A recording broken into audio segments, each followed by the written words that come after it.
Hi guys, and welcome back to my channel. So today I am going to show you how to cook um I want to say the British Virgin Islands boiled fish. That's one of our national dish. So boiled fish with um butter sauce. So I'm going to use butter sauce versus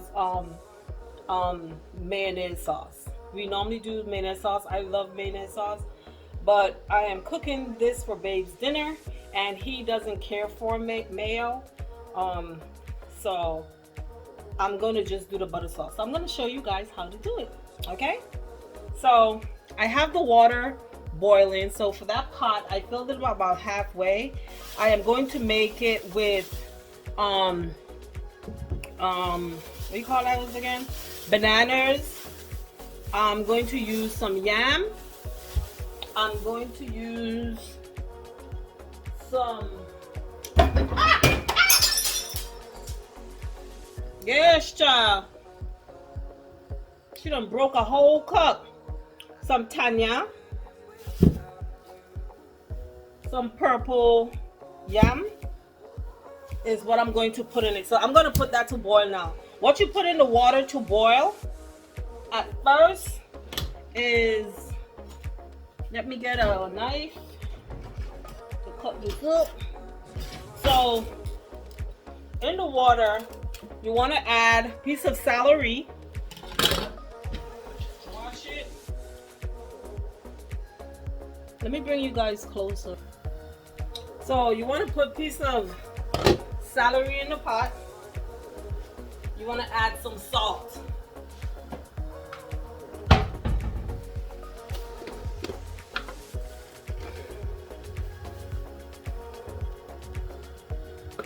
I'm gonna add some salt. And in this pot over here, I'm going to boil the bananas in that pot, right? So here I am adding some hot pepper, and that's going to help to season the pot as well with the celery. And after that, I'm going to put the fish in, and once I put the fish in there, I'm going to just let everything cook down. So the first thing I'm going to do though is I'm going to put the bananas to cook. So all you have to do, my pot is not big enough to take the stems of the banana. So I'm cutting some of the stem off, but leave some of it because it makes it easier when you want to remove the banana after it's cooked from the skin. So basically you're just slicing down the spleen, and you're going to put it in the pot with the water. What I'm adding is some olive oil and some salt. The olive oil helps to keep the banana from getting black. Back home, you know what we would do to help it from going black too is we'll put paper bag over that, but I don't have any paper bag, so I use the alternative, which is some oil. Okay, now I'm going to peel these so that I can put them in the pot. These are like my favorite.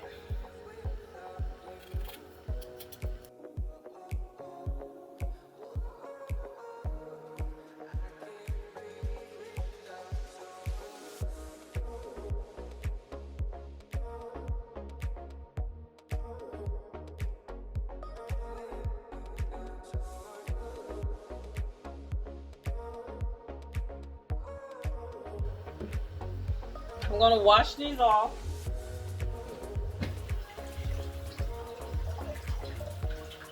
And just put them in the pot.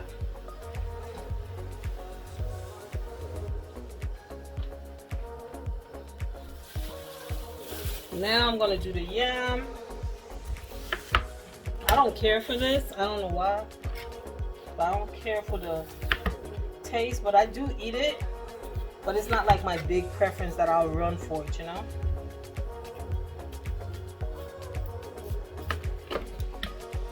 Like sometimes when I eat this, it itches my tongue.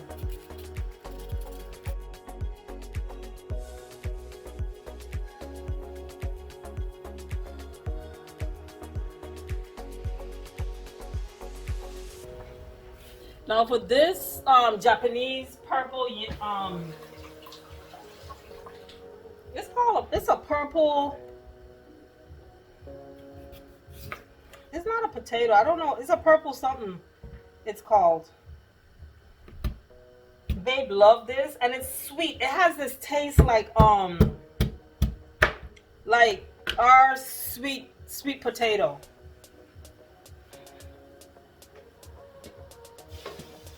So that's it for that part.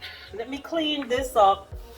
So you just put those to boil, and then I'm about to mix the dumplings now, and then I'm going to put the fish in and show you from there how we do it, but these are the steps. So you want to put these in first, and then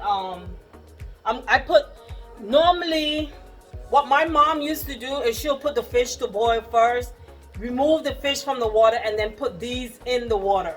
But because I know I'm going to put the fish in with those, so it's going to still observe that flavor, I'm not worried about it. So these are the fish I got when I come home from the farmer's market. I clean my fish. Even though they clean it, I do another clean. So these is red snapper. Like I said, when I clean them, I normally put salt in here, because I find that and I put salt in the cuts.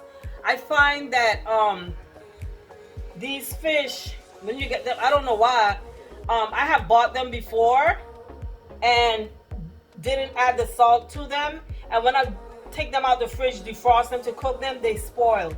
They were like, the stomach part was spoiled.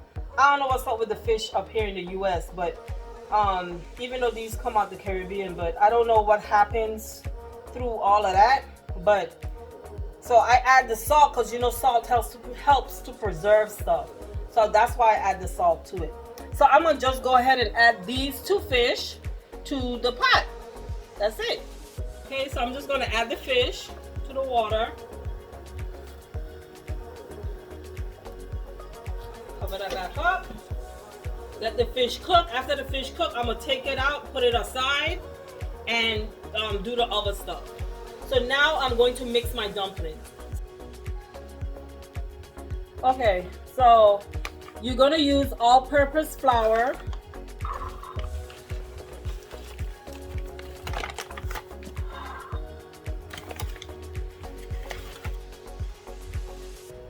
Let me see if this thing has a measurement. Okay, this is half a cup. This thing. So I just put one in there. We don't measure stuff, but just in case somebody wants to, don't know how much flour to use. So that's a cup and a half of flour.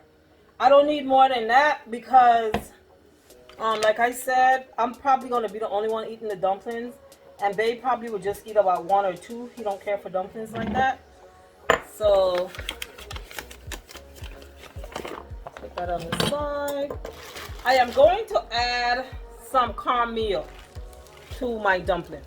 You do not have to add cornmeal to your dumpling. Sometimes I feel for the cornmeal, so I add it. Sometimes I don't. Sometimes I feel like a nut. Sometimes I don't. I'm gonna add just the this is half a, what I said this is half a cup. This is all I'm adding to it. You don't want it to be the same amount as what your flour is. Then let me get the salt. So what is this? This is 1 teaspoon, right? No, this is 1 tablespoon.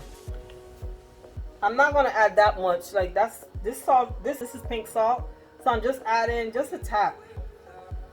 Not much. This salt is very salty. So I'm going to mix that up. I'm mixing up the raw. So here basically I'm mixing all the dry goods together, and once they're mixed up real good, then you want to add your water. So you're using cold water, not hot water. You're using cold water. And you're throwing the water in sections. Like, you're not throwing all of the water in. You're going to throw a little bit, you're gonna mix that up. The way you mix it is you go it around and then you take it and you squeeze it. So the particles that are wet and sticky, they will stick together. You remove them from the container and you continue to add water.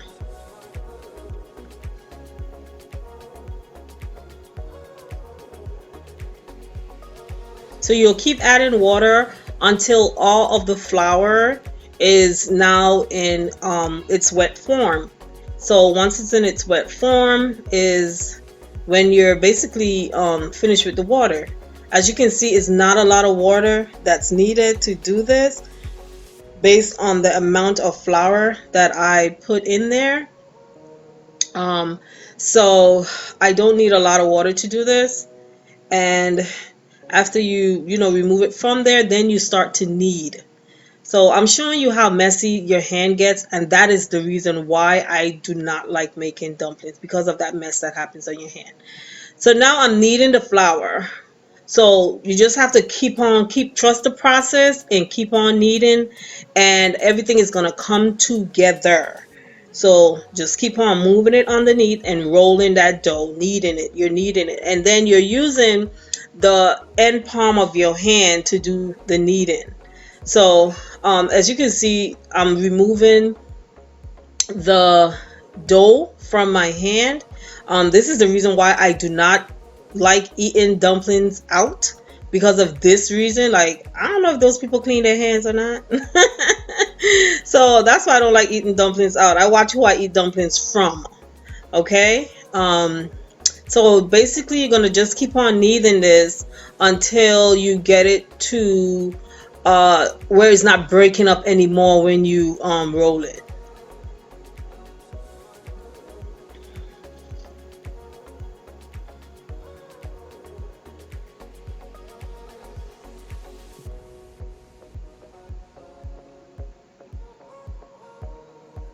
See, I'm showing you, that's the palm. You use that part of your hand to do the kneading.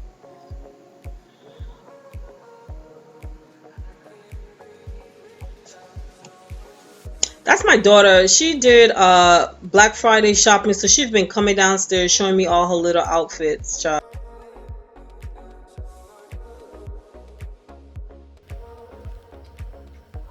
Okay, so you see this?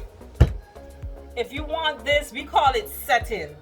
So if you want this to set fast, it needs to be, I would say, like in heat. Back home, because it's hot, what my mom would do is she'll do it like that, and she'll drop that like that, leave it like that for about 10-15 minutes, and it will be set. I'm in the US. It's kind of cold up here, so it's not gonna set as fast as I want to, so I'm gonna put it in a plastic bag. Okay.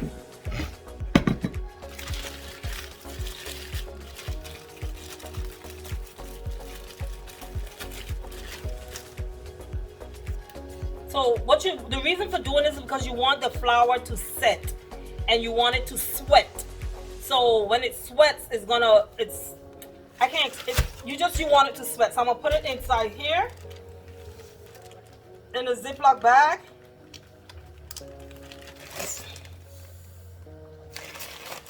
And then I'm gonna cover it to help with the setting process. Okay? My next thing I'm going to do, I'm going to start cutting everything up that I want to put to make my sauce. Okay, so next up, what I'm going to do is I'm going to start to prepare everything that I'm going to put in my sauce. Like I said previously, this sauce takes a lot of onions. Onion is one of the main ingredients. There are a few ingredients that you can skip, and there are a few that you should not skip, as you're not going to get that taste. And I'm going to tell you each one that do not skip it. If you don't have it, don't even bother making it. So you don't want to cut your onions too thin. And I just split them so that they won't like be a circle. I don't know why. You don't have to. But I split them. Like I said, this is all about presentation when you're serving the food. So I ensure that I'm putting stuff in there. Like when I'm putting my sweet peppers, and I'm using two different color sweet pepper, not because they give a different flavor, but because it's gonna give a presentation on the plate. Okay. Now, one of the things that you could skip from putting in there is the celery. You don't have to put the celery in there. What you want to put is your sweet peppers. So I'm going to add my sweet peppers, and again, I'm cutting them long way for presentation on my plate. I don't dice them up. You just want to basically just cut them long way. That's easiest to do it versus dicing it anyway. Now I am adding my red bell pepper, and I am adding this pepper for presentation on the plate. Not that it will change the flavor. Okay? The next thing you're going to add is some scallion. Do you have to add scallion? No, you do not. You do not have to add the scallion, but it adds flavor to the pot, so you can add it. If you have it, you can add it. If you don't have it, you can still make this sauce without having the scallion. The next thing I'm going to add, which is some thyme. Do you have to add the thyme? I would say yes, you do. Thyme does, like, it brings out this flavor in a pot like nothing else. And then your hot pepper. Yes, you have to add your hot pepper. If you don't like a lot of spice, you don't have to add too much of it, but you should add some. Now I'm putting some garlic in there, and I'm putting in garlic. I put garlic in everything that I cook. Not that it's needed for any taste or anything, but because it helps to kill bacteria. That's why I put garlic in. And this now is your lime. Do you have to add lime? Do not cook this if you don't have lime to put in it.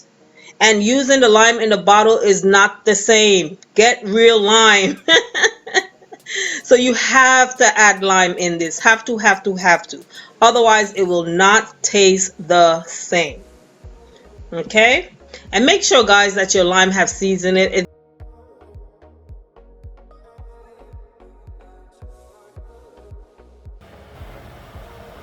So now we're at the stove.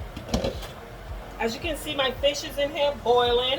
The reason why the water is that color is because of the purple yam. Don't forget I add that purple yam. So I'm lighting the stove here, and I am going to add this water. This is the only water you add into it.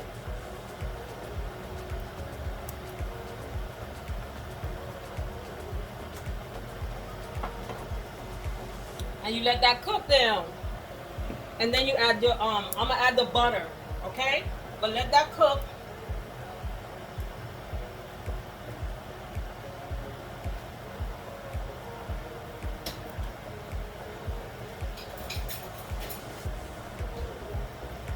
So for the bananas, this is how you know if your banana, you stick a fork in it. If you stick a fork and the fork goes through like that, the bananas are ready, and I can turn that stove off. Remember now, I have some stuff in here cooking. They are also ready. I'm gonna remove this stuff out of this, I'm gonna remove this stuff out of this pot so that I can and then I'll add the bananas, okay? But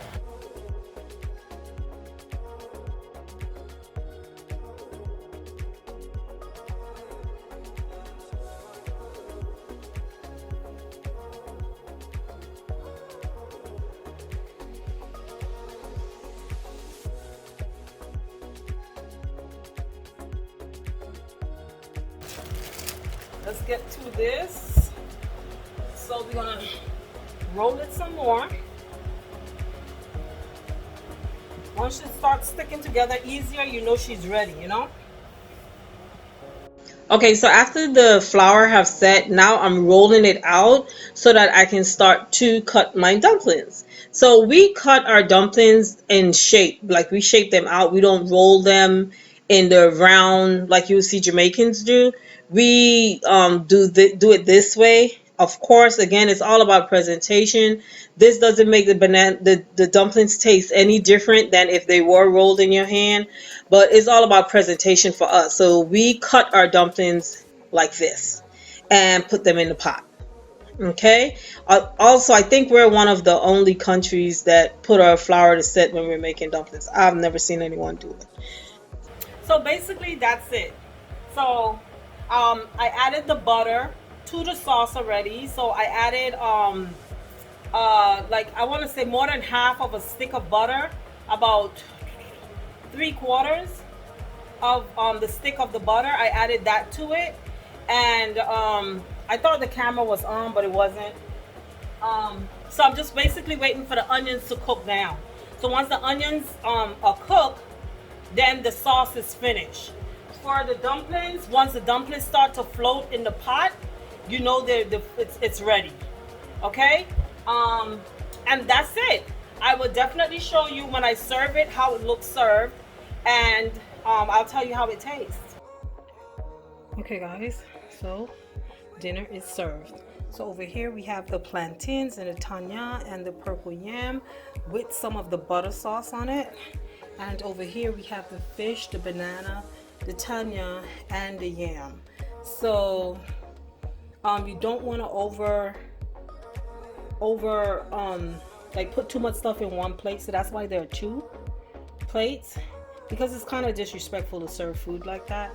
So this is boiled fish with butter sauce from the British Virgin Islands. Thank you.